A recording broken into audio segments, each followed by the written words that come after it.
O Senhor esteja convosco. Está no meio de nós. Proclamação do Evangelho de Jesus Cristo segundo Lucas. Glória ao Senhor.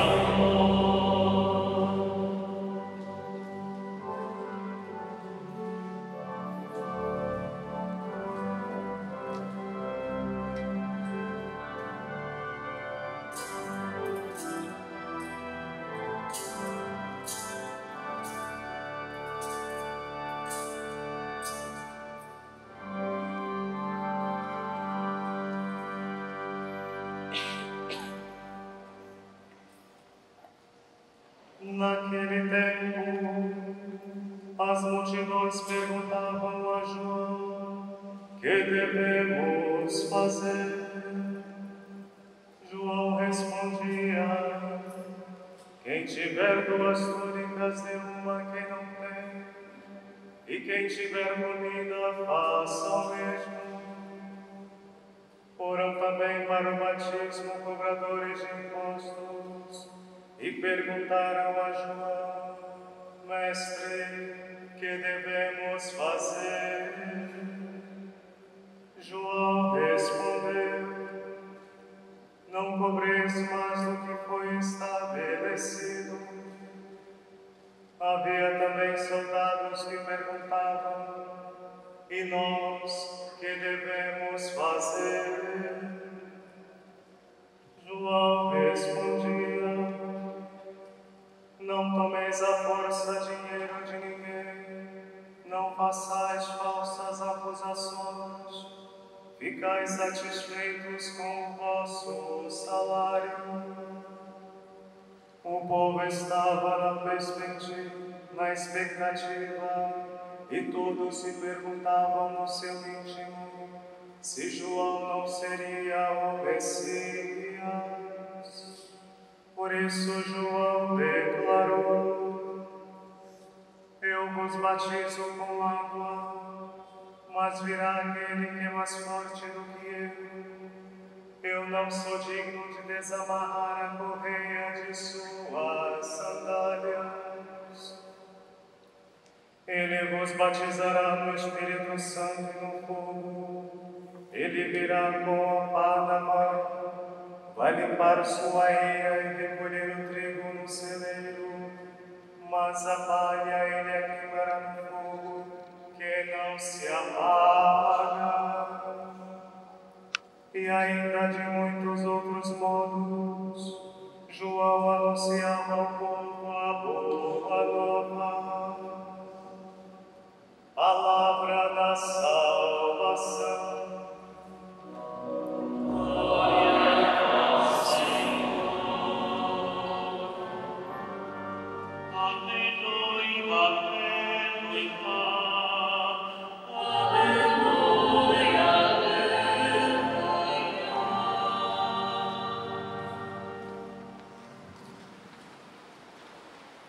Reverendíssimo Senhor Frei Tiago Borges, pároco desta paróquia, desta belíssima Basílica de Nossa Senhora do Carmo, que do alto do monte irradia sobre toda a cidade de São Paulo a doçura, a espiritualidade carmelitana. Reverendíssimo Diácono Frei Ivanildo, queridos confrades, amado povo de Deus, como diácono recém-ordenado, tenho a alegria de vos dirigir algumas palavras a respeito da liturgia de hoje. Desde já agradeço ao meu confrade, Frei Tiago, pelo convite para proferir esta homilia. Gaudete in Domino semper, intero dico vobis gaudete, Dominus in prope est. Alegrai-vos sempre no Senhor. Repito, alegrai-vos, o Senhor está próximo. Queridos irmãos e irmãs, o tom da liturgia deste terceiro domingo do Advento é a alegria. Estamos vivenciando hoje o terceiro domingo do Advento. A coroa do Advento está quase que totalmente iluminada. A cor rosa proposta para este dia e usada como opção ao roxo sinaliza que estamos aguardando o Senhor em júbilo e exultação.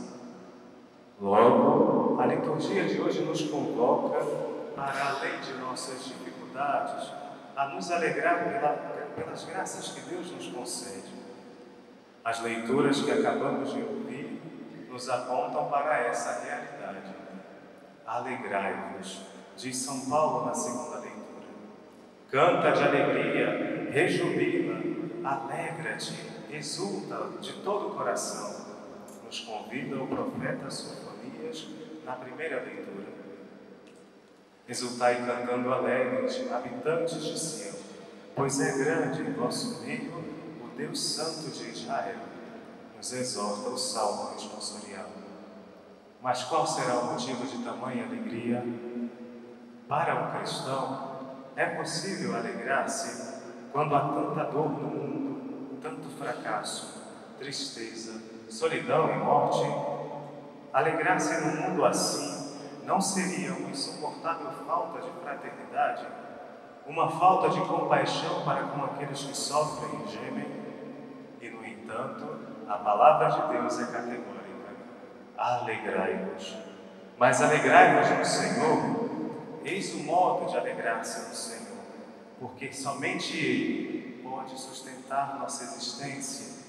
Ele pode dar sentido às nossas vidas, lutas e dores. Somente Ele pode nos consolar depois da batalha.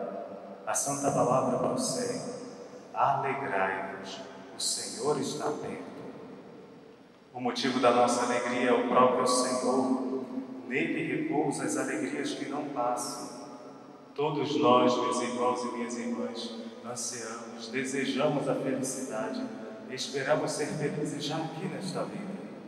Às vezes, no entanto, procuramos essa alegria só em aspectos parciais da vida, em possuir certos bens, no reconhecimento social, em adquirir algum tipo de qualidade ou uma vida serena.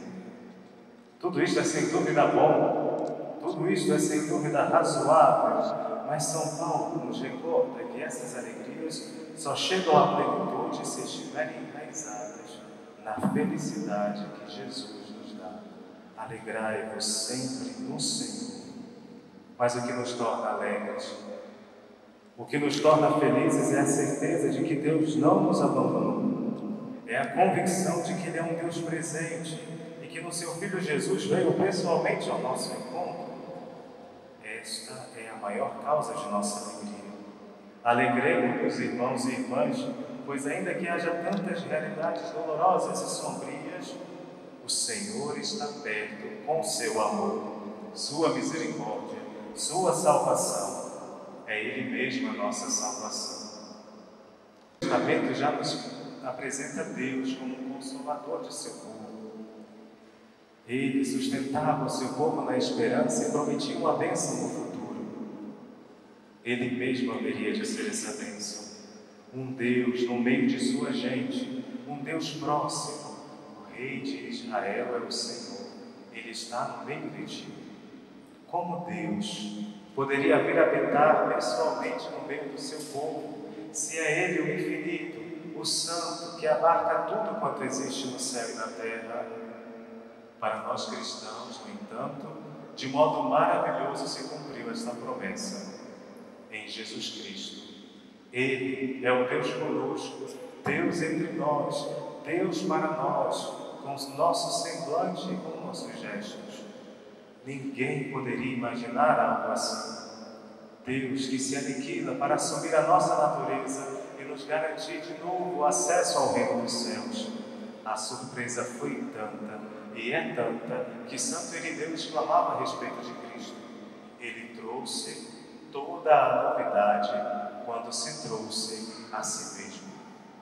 É por isso que São Paulo nos convida a nos alegrarmos no Senhor, não em qualquer alegria, somente no Senhor, que se dá a nós.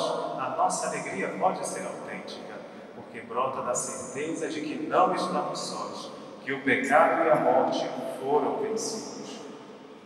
Alegrai-vos. Alegrai-vos, pois, mas na alegria de saber que, mesmo com tanta dor e sofrimento no mundo, o amor e a graça de Deus triunfam em Jesus Cristo. Alegremos-nos porque Ele está próximo o Natal do Senhor. É verdade, o fim do ano civil, as festas de fim de ano nos colocam verdadeiramente no frenesi, em ânsia constante. Desejamos preparar tudo, preparar nossa casa, a melhor decoração, a melhor iluminação, a maior árvore de Natal que nós possamos montar. Não podemos esquecer de preparar também os nossos corações, para que o menino Deus que virá possa encontrar em nós também um lugar digno, uma habitação preparada. São João Batista nos acompanha durante todo este tempo do Advento. Nele, nós vemos encarnada uma virtude indispensável para sermos verdadeiramente felizes: a humildade. Somente num coração humilde é possível reinar a alegria. Somente num coração humilde, disponível, aberto para a ação de Deus e da sua graça, é que a alegria será permanente. Um coração humilde consegue entender as graças que Deus concede, mas consegue entender também as demoras de Deus, a necessidade de esperança, a expectativa sadia que nos coloca no caminho do céu. Não temos tudo ao nosso tempo, não temos tudo ao nosso modo. Isso não deveria nos tornar pessoas tristes e infelizes. É verdade, a depressão reina em nosso meio. A depressão já encontrou lugar em muitos corações, inclusive de cristãos. Frei, o Senhor está dizendo que um cristão não deve ser uma pessoa triste? Passamos por dificuldades na vida, enfrentamos batalhas que somente nós e Deus conhecemos, mas entregar-se à tristeza não é coisa de cristão. Temos um Deus que do nosso meio cuida de cada um de nós, que em seu Filho Jesus nos garantiu acesso à felicidade permanente, a felicidade do céu. Nesta terra, de fato, enfrentaremos dificuldades, longe de nós nos entregarmos, longe de nós sucumbirmos. Dizei aos corações deprimidos, vai dizer a palavra de Deus: criai ânimo, é o Senhor que vem. Jesus deseja encontrar em nós um coração aberto, um coração verdadeiramente feliz pela sua chegada. A pergunta central do Evangelho de hoje, que deve nortear o nosso pensamento ao longo desta semana, é aquela que a multidão fez a João, depois os soldados e depois os demais grupos. O que devemos fazer? Por isso, ao lado da alegria, o Evangelho de hoje, ao apresentarmos o ministério de João Batista, nos apresenta uma pergunta fundamental, essencial: o que devemos fazer? Essa é a questão de levar a sério o Cristo que vem, a questão de abrir espaço para Ele na nossa vida, a questão de decidir se realmente por Cristo. Como devemos viver para acolher Sua vinda no dia a dia, para bem celebrar o Natal, para estar diante dEle quando vier na Sua glória? O que devemos fazer? Não podemos viver a vida de fé sempre delegando a outros essa resposta. Muitos de nós nos habituamos, um péssimo hábito, a delegarmos tudo da nossa vida para que outras pessoas cuidem, para que outras pessoas respondam. Hoje, a pergunta daquele grupo deveria ser a nossa mesma: o que devemos fazer? Tantas vezes já temos a resposta dentro de nós. Tantas vezes atrasamos, adiamos o nosso processo de conversão, de tomada de consciência da fé, de renovo, de reencontro com Cristo. Se não respondermos essa pergunta ao longo da nossa vida, o que será de nós quando Cristo vier? O que devemos fazer? É importante observar o apelo de São João a cada grupo de pessoas que perguntavam o que fazer. João Batista respondia de modo concreto, indicando uma direção a partir do modo de vida e da atividade de quem perguntava, sempre relacionando com respeito e amor aos outros. Quem tiver 2 túnicas, dê uma a quem não tem. Quem tiver comida, faça o mesmo. Não cobreis mais do que o estabelecido. A resposta a esta pergunta é concreta. A resposta a essa pergunta vai se dar na concretude da nossa própria vida. Não podemos viver de modo abstrato, meus irmãos e irmãs. Não podemos acreditar que num belo dia seremos salvos, alcançaremos o reino dos céus sem o mínimo esforço da nossa parte. Deus, que nos criou sem a nossa ajuda, vai dizer Santo Agostinho, não nos salvará sem a nossa ajuda. Para nos criar, Ele não precisou de nós. Para nos salvar, Ele necessita de uma natureza inclinada e aberta à sua graça. Ainda hoje, meus irmãos, este é o critério para saber se de fato acolhemos Jesus. Um coração bem disposto à conversão. Advento é também tempo de conversão. É tempo de endireitar os caminhos, de rebaixar as nossas colinas, de destruirmos os muros e os montes do nosso orgulho para nos colocarmos no caminho de Deus. É tempo de conversão. É tempo de vinda. É tempo da vinda do Senhor. Sim, já veio, vem e virá um dia na eternidade. É por isso que é necessário buscarmos a confissão neste tempo, o sacramento da penitência, tantas vezes ignorado por nós. Ele é o antídoto que nos cura do pecado. Pois bem, alegrai-vos no Senhor, que vossa alegria no Senhor que vem vos faça bondosos para com todos, sem excluir ninguém. A resposta àquela pergunta é concreta. O Natal nos convoca a fazer o bem. Devemos fazer com que nossas boas intenções gerem, de fato, ações concretas, vida na vida dos outros. São José Maria Escrivá resumiu as tarefas de um apóstolo em semear a paz e a alegria. A humildade de sabermos, semeadores de uma grande notícia que vem de Deus, leva-nos a não nos cansarmos de difundir o Evangelho. Às vezes, bastará o nosso sorriso diante de uma adversidade. Outras, a compreensão que manifestamos diante do problema de um amigo ou parente, ou até mesmo desconhecido. O nosso testemunho cristão não se dirige contra nada, contra ninguém, mas é a manifestação da humildade de um Deus que quis fazer-se homem para que todos pudessem encontrá-lo. Como humildes discípulos seus, queremos contribuir com esse anúncio da alegria, anúncio jubiloso. A fé cristã só encontrará lugar no mundo se ela se afirmar de modo positivo. Não para uma religião somente do não e do nada pode, sim a uma religião da alegria, do podemos alcançar o céu, podemos entrar em comunhão com Deus. Antes de pregarmos uma religião da tristeza, da divisão e da discórdia, busquemos nas fontes do Evangelho a alegria jubilosa que Deus nos convoca neste dia.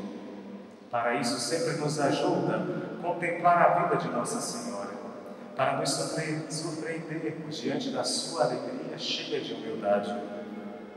Em Maria, de fato, se conjugam duas realidades, alegria e serviço.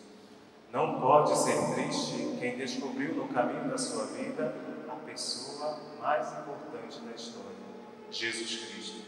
Não pode ser triste quem comunga de seu corpo e de seu sangue. Depois de ter recebido a grande notícia de que ia ser mãe de Deus, Maria não fica centrada em si mesma, nem pretende que todos a sirvam. Também não fica refletindo excessivamente sobre o seu chamado, sobre a sua missão. Diante da grandeza de Deus, responde com um gesto aparentemente simples. Corre, mas corre alegremente para servir sua prima. De fato, Maria aprendeu de Deus, que se mostra sempre próximo, que a alegria genuína transparece nos atos concretos de amor. Que este seu júbilo, o júbilo da Mãe de Deus, que nos ensina que a alegria é servir, nos contagia a todos nós. Que possamos imitar Maria e nos tornaremos assim mais parecidos com Cristo que veio, vem e virá. Louvado seja nosso Senhor Jesus Cristo.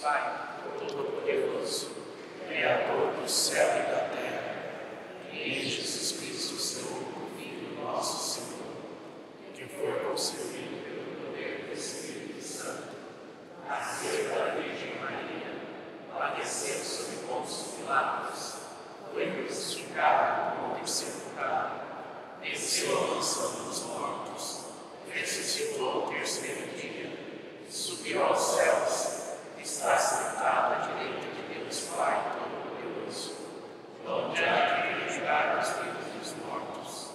Creio no Espírito Santo, na Santa Igreja Católica, na comunhão dos santos, na remissão dos pecados, na ressurreição da carne, na vida eterna. Amém. Irmãos e irmãs, apresentemos a Deus nosso Pai, a Deus Pai de nosso Senhor Jesus Cristo, as nossas preces e confiemos em seu infinito amor.